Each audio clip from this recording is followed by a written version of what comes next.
You are looking at Julian's pronunciation guide, where we look at how to pronounce better some of the most mispronounced words in the world, like this other curious word. But how do you say what you're looking for today?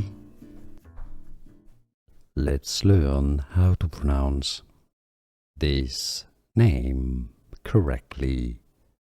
A girl's name, given name from French.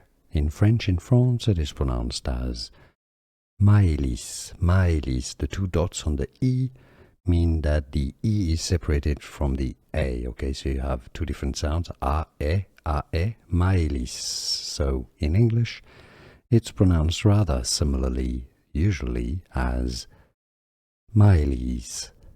Maëlys. How do you pronounce it yourself? Maëlys? Any other way? Let us know, let everybody know in the comments. And thanks for watching. Here are more videos on how to pronounce more confusing words and names too many mispronounced. Like this video if you found it useful. I appreciate your support. I'll see you soon and thanks for watching.